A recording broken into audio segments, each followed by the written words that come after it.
जय श्री राम दोस्तों, आपका शंखनाद में बहुत बहुत स्वागत है। आज शंखनाद के पहले एपिसोड में हम बात कर रहे हैं देश भर में छाए खुशी के माहौल की।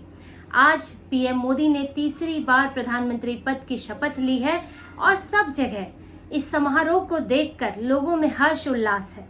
लेकिन देश में कुछ ऐसी जगह हैं जहां अब भी मातम छाया हुआ है।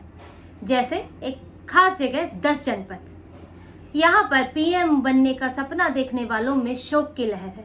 निराशा में डूबे हुए हैं जो सोच रहे थे कि पीएम मोदी को हरा देंगे, इस बार मोदी सरकार नहीं कोई और सरकार बनेगी।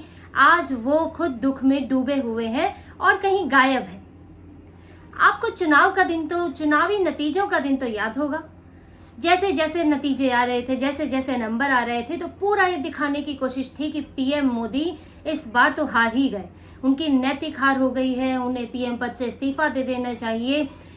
कैसी कैसी बातें की गई। पुण्य प्रसून वाजपेयी, रवीश कुमार, अजीत अंजुम, आशुतोष, इन सब पत्रकारों ने, ये एजेंडाधारी पत्रकारों ने पूरी तरह दिखाने की कोशिश की कि पीएम मोदी एकदम कमजोर हो गए हैं, अब तो हार गए, अब तो गई नहीं मोदी सरकार। विपक्ष ने भी इसके लिए बड़े प्रपंच किए। जो दल एनडीए के साथ मिलकर लड़े थे, जेडीयू और टीडीपी, उनको अपनी तरफ खींचने की कोशिश की।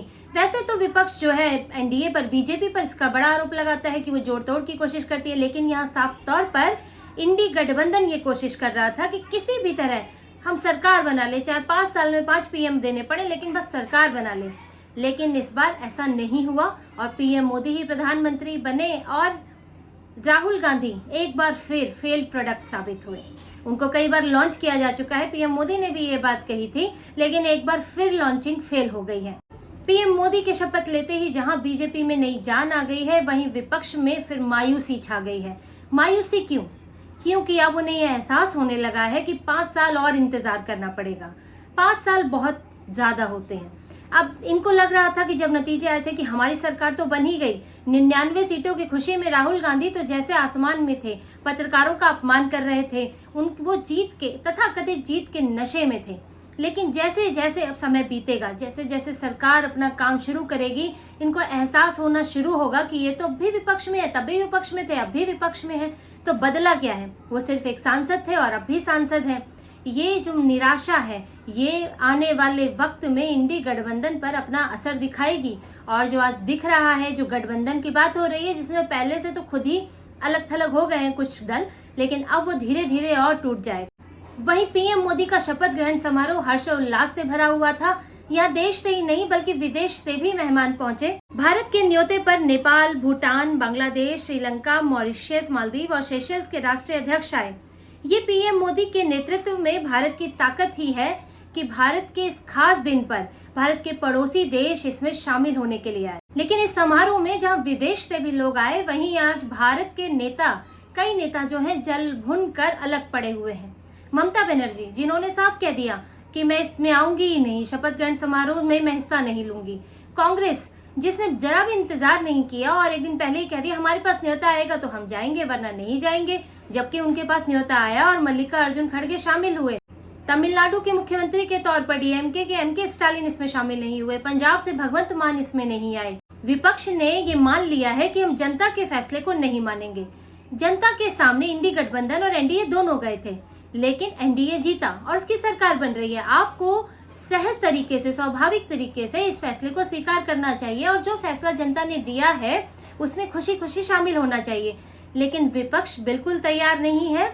एक तो वो सदमे में है कि एक बार तो इतनी सीटें लाए और उसके बावजूद भी सरकार नहीं बन रही है। फिर वही मोदी सरकार, फिर वही कड़े फैसले होंगे, फिर इन्हें जो है सरकार के सामने जो है मुंह की खानी पड़ेगी और अपने इनके जो तुष्टीकरण का एजेंडा है वो बार बार फिर सामने आएगा जब जब सरकार कड़े फैसले लेगी।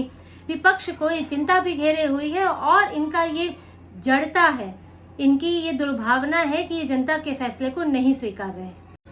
और इसी दुर्भावना के तहत इन लोगों ने ये बड़ा फैलाने की कोशिश की कि इस बार की सरकार बीजेपी जो है बहुत ही कमजोर होने वाली है। पीएम मोदी अब वो बात नहीं रही। बहुमत में तो हर कोई ताकतवर होता है, इन्होंने दिखाने की कोशिश की, लेकिन गठबंधन में ताकत चली जाती है। जैसे यूपीए की ताकत चली गई थी, तो अब एनडीए के साथ भी यही होने वाला है।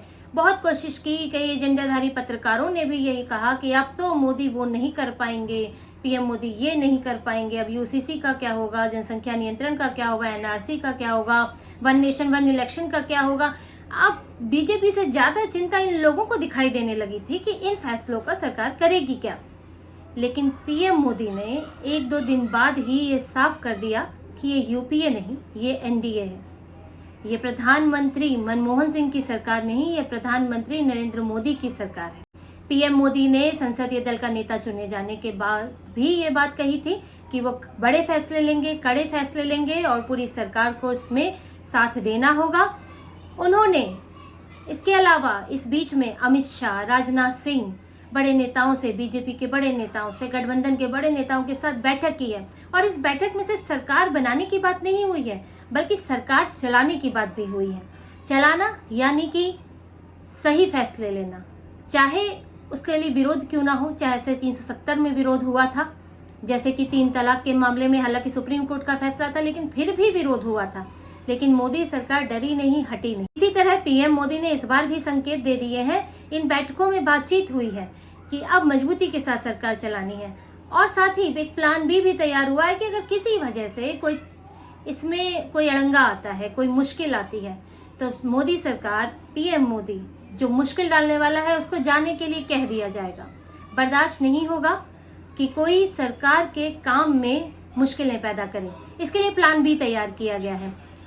बीजेपी सरकार बनने से पहले ही निर्दलीयों के समर्थन में जुट गई है। करीब 11 निर्दलीय हैं जिनसे संपर्क किया गया है और उनसे सकारात्मक संकेत भी मिले हैं। अब जैसे जैसे सरकार चलेगी, पीएम मोदी अपने वादे पूरे करेंगे, फैसले लेंगे, वैसे वैसे विपक्ष को विपक्ष में होने का एहसास होने लगेगा और इंडी गठबंधन धीरे धीरे बिखरने लगेगा। शंखनाद में आज इतना ही। इसी तरह की और खबरें और विश्लेषण हम आपके लिए लाते रहेंगे। हमसे जुड़े रहिए और अपनी राय, अपना फीडबैक जरूर दीजिए ताकि हम उसे अमल में ला सके। धन्यवाद। जय श्री राम।